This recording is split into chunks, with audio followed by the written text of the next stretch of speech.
भाजपा प्रदेश अध्यक्ष के बयान पर मुंबई नगर निगम भाजपा के चंगुल में नहीं फंसेगा, क्योंकि मुंबई के मराठी लोग आग बबूला है। मराठी लोग जान गए हैं कि आप सबको क्या दे रहे हैं।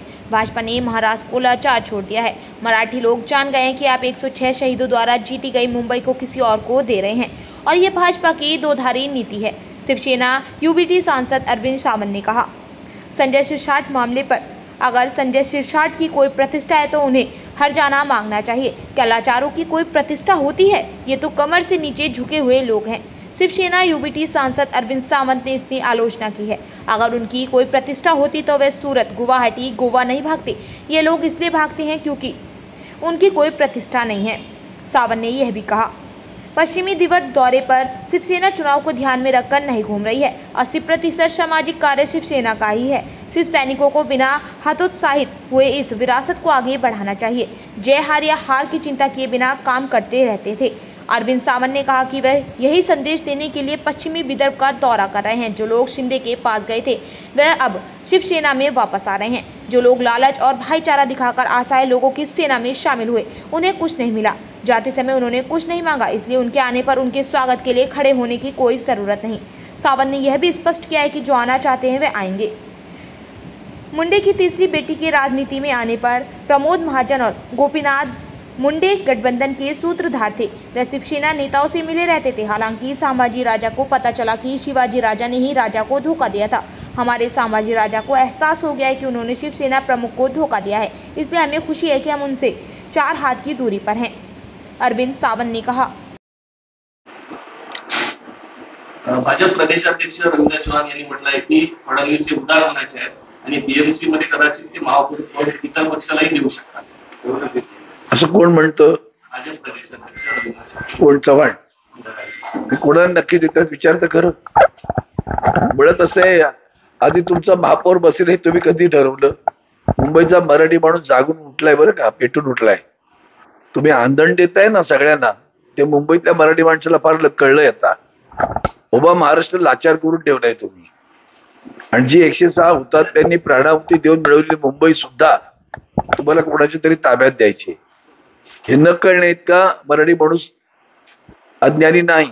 त्याला कळते तुमच्या काय चाली चाललंय त्या, आणि म्हणून आधीच मराठी माणूस पेटून उठलाय.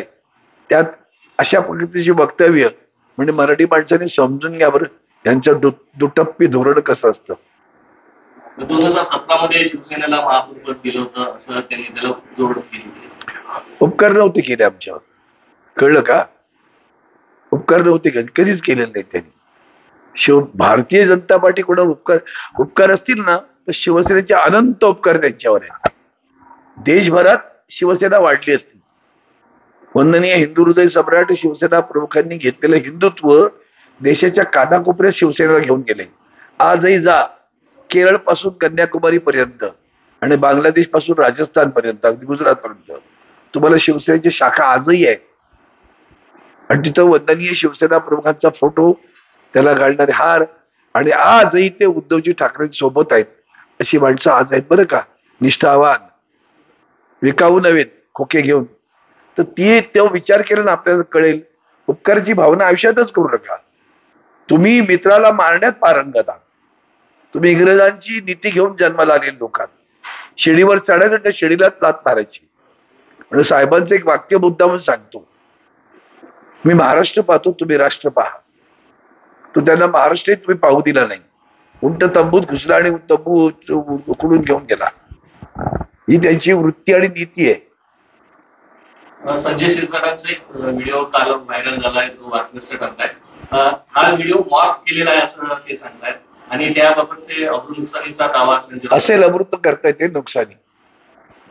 अब्रू कोणाला आहे? त्यांना अब्रू आहे. लाचारांना अब्रू असते का?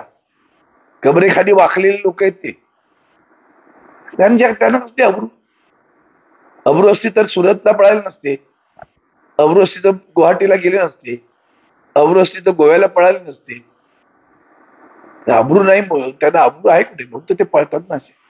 तर त्याचा काही आपला दौरा आता पश्चिम महाराष्ट्रात सुरू झालेला आगामी निवडणुकांच्या दृष्टीने पश्चिम महाराष्ट्रात नाही, पश्चिम विदर्भात. पश्चिम विदर्भात कशा पद्धतीने आगामी व्यूहरचना? नाही बघा, शिवसेना निवडणूक डोक्यात ठेवून फिरत नाही. आम्ही संघटनेचं काम करतो, 80% समाजकारण असतं. शिवसैनिकांनी नावमेद न होता हे 80% समाजकारणाचा वारसा तसाच पुढे नेतलेला पाहिजे. त्या कामातून राजकारणाचा भाग झाला आनंद, नाही झाला तर थांबत नाही आम्ही. थांबलो नाही आम्ही कधी. जय आला तरी आणि पराजय आला तरी. शिवसेनेचं समाजकारण कधी थांबलं नाही. तो असा त्यांना आठवण करून द्यायची, बाकी काही नाही. अनेक पक्ष फोडाफोडी करतायत. शिवसेनेमध्ये कुणी येऊ इच्छित आहेत का आणि काही नवीन चेहरे परत बघायला मिळणार आहेत? उलट आमच्याकडे आज दुपारी आले, मी वाशिमला होतो आज.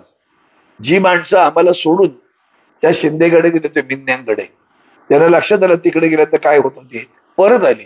मी व्यासपीठावर पाहतच राहिलो, म्हटलं काय झालं, काय मिळालं तिकडे जाऊन? मग लाचारांच्या फौजेत जाऊन मिळणार काय तुम्हाला? आमिष दाखवली जातात किंवा भय दाखवले जातात, ते सुरू आहे त्यांचं, त्याच्यात काय फरक नाही पडत त्यांनी. पण काळ हे त्याचं उत्तर असतं, ते कळेलच लवकर आपल्याला. असे कोण चेहरे आपल्याकडे परत येऊ इच्छित आहेत? आणि नाही, मी या बाबतीत बोलू इच्छित नाही. आल्यानंतर बघू, आले तर आलं. कोणाला सुचतंय बघतो खरं, आपण कशाला त्याच्या मागे लागायचं? जाताना विचारलं होतं का, तर येताना स्वागताला उभं राहा, आले ते बघतो. एक वेगळ्या प्रश्न, आता गोपीनाथ मुंडेची तिसरी कन्या या राजकारणात सक्रिय होत आहे, कसं बघता या? कोणाची? गोपीनाथ मुंडे हा, तिसरी कन्या. असं आहे बघा, प्रमोद महाजन आणि गोपीनाथ मुंडे खर तर या युतीच्या शिल्पकारीमध्ये त्या दोघांचा हात खूप मोठा होता. माननीय शिवसेना प्रमुखांना भेटत राहणं, काम करून घेणं, वाकबगार होते काम करून घेण्यामध्ये. छत्रपती शिवरायांना फसवता येतं काही वेळेला, ज्यांनी नंतर फसवत, ते संभाजीराजांना कळत होतं बरं का. संभाजीराजांना लवकर कळलं आमच्या, की आमच्या छत्रपतीने यांनी कसं फसवलं होतं ते. त्यामुळे आम्हाला कळतंय ते भारतीय जनता पार्टी काय आहे, हे निश्चितपणे कळतं. त्याच्यावर 4 हात दूर आहोत त्याचा आनंद आहे.